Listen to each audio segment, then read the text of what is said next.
Hi everyone, Petrik here. So this will be technically the first video I recorded in the year 2025. So Happy New Year, and again I want to say thank you so much for all of your support in the year 2024. But this is New Year, as some of you might know. In the year 2024, I did not have a good reading year, and I hope this year it will be a much better reading year. So I have a lot of projects in mind, and also I have a lot of books that I want to read and review, of course. And before I get to talk about my December wrap-up and also the books that I want to read in this January 2025, I want to mention one project first that I have in collaboration with Raymond. So for those of you, for all of you who back my Enamel Paint Kickstarter campaign, I think it was almost 2 years ago. Well, I now will be collaborating with Raymond to do a Kickstarter campaign for a deluxe edition bookmark. Yes, and I will be signing this bookmark as well. This is a fun project, and as you can see, this is Choco in his samurai armor again. And I think it is a beautiful illustration done by Tom Yilson. And yeah, this Kickstarter campaign will go live on I think in the month of February. But if you're interested in it, make sure to check out the Kickstarter campaign now. The page is already up. Again, I want to say thank you so much to Raymond for collaborating with me on this, and there will be more details about this really soon.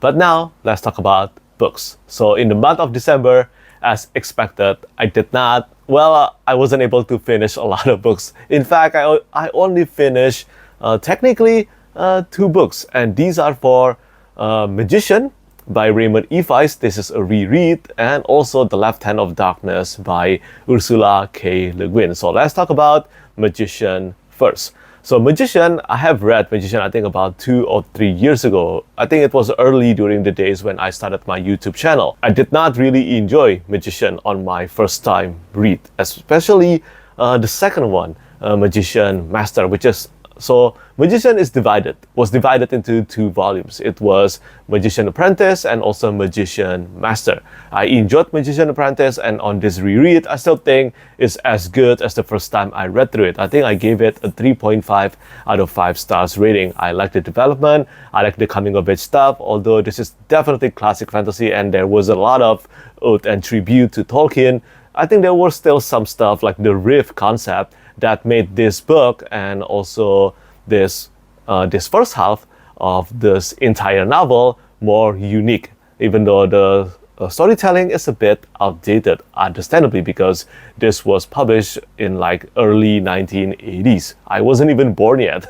So yeah, I still enjoyed this one. I love the development of Puck and also Thomas. I think these 2 definitely were the highlight of the novel for me. But back then, when I first read through Magician Master, I did not really enjoy their development. Not their development per se, but it was more like how they were written, because they became a character that is so different from their characters in the first half. But this is intentionally done.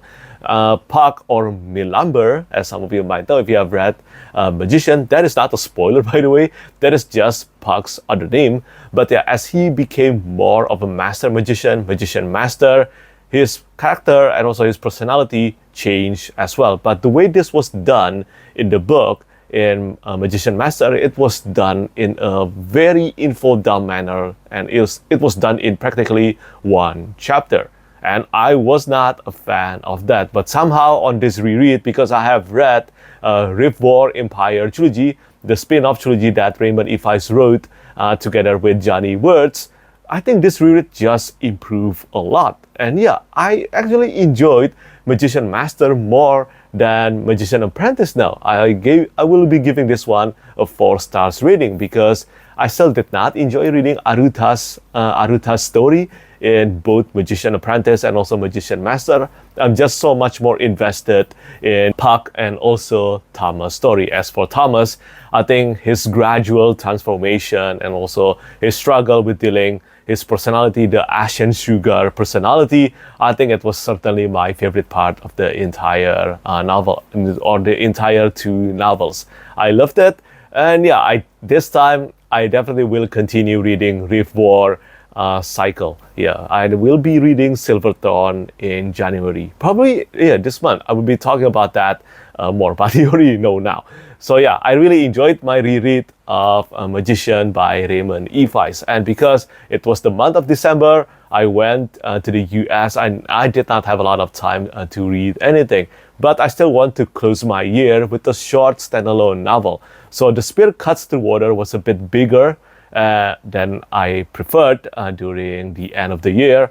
Especially, I need to read this one, I think in about 3 or 4 days. And I want to read something shorter than The Spear Cuts Through Water by Simon Jimenez. So, out of nowhere, I just decided to read The Left Hand of Darkness by Ursula K. Le Guin, because I do want to read the books of Earthsea this year by Ursula K. Le Guin. And before that, you know what? I will just try reading her standalone novel first, even though this is a sci-fi novel, and also the Books of Earthsea is definitely a classic fantasy series. But I'm not disappointed by this. I actually enjoyed this quite a lot. The Left Hand of Darkness. It takes place in this world called Winter, where it is practically filled with snow, and also something about this one is just so atmospheric. And somehow when I'm reading this book, there is this imagery in my mind that everything is just white, blue, and sometimes red. Yeah, there is these 3 colors in my mind all the time of the setting. Yeah, of the setting in The Left Hand of Darkness. But the story was mostly told from the first-person perspective of Guin Li Ai, and sometimes switched with Estra Ven. And their development throughout the entire book, I will not spoil you on this. There's still a possibility that you haven't read this book yet, but let's just say that I think compassion and also understanding, especially differences between culture. These are themes that matters a lot in The Left Hand of Darkness, and I enjoyed this so much more than I thought I would. And yeah, this was a great book to close the year 2024 for me, and I can certainly recommend The Left Hand of Darkness if you haven't read anything by Ursula K. Le Guin yet. But also, I haven't posted my full review of The Left Hand of Darkness yet. I will be writing it as soon as possible, and then I will be posting it on my Goodreads account and also on Novel Notions, my blog. And then after that, as for manga, I managed to finish this, tada, this box set of My Hero Academia. This is the first box set, Volume 1 until Volume 20 of My Hero Academia. So this is obviously a reread because I want to finish reading this series now. Right now, I'm really in the right mood to read this manga series, and I'm already beyond Volume 20. I think I'm in the middle of Volume 24 right now, and I will be finishing that really soon. So yeah, I plan to finish the entire manga series in this month or maybe in February. So, well, let's just talk about my TBR as well, okay? This is my January TBR. So first, continuing what I said just now, I'll be finishing My Hero Academia. This is one of my favorite superhero stories. I love Deku, I love the superhero powers, and I think what I love the most about My Hero Academia, not only the development of the main characters, but the way the confrontation between Deku and the main villain, Tomura, or Tamura Shigaraki? Shigaraki is just so well done. I think their power, the way Kohei Horikoshi wrote them, I think they were so incredibly well done. Now, I haven't finished reading the series yet. I think back then, I managed to read until before the final battle begins. So yeah, that's where I was. I haven't finished reading the series yet, and this is the right time because the series has been completed, and I can certainly recommend this to those of you who love reading superhero stories, coming of age stories, and also battle school or magical school in your novels or maybe in your manga series. You cannot go wrong with trying My Hero Academia if you love this kind of things, and I love this kind of things, and so far I have been enjoying my time a lot with My Hero Academia. Even though this is a reread, it's still as good as the first time I read through it. And now, let's talk about the novels that I want to read. And before I want to begin this year, especially when I'm starting a new year, I want to start with something incredible.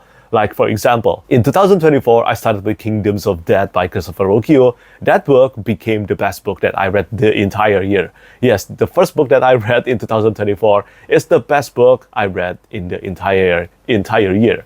And right now, because I cannot start reading Wind and Truth by Brandon Sanderson yet, I want to catch up on summaries and also reread Rhythm of War.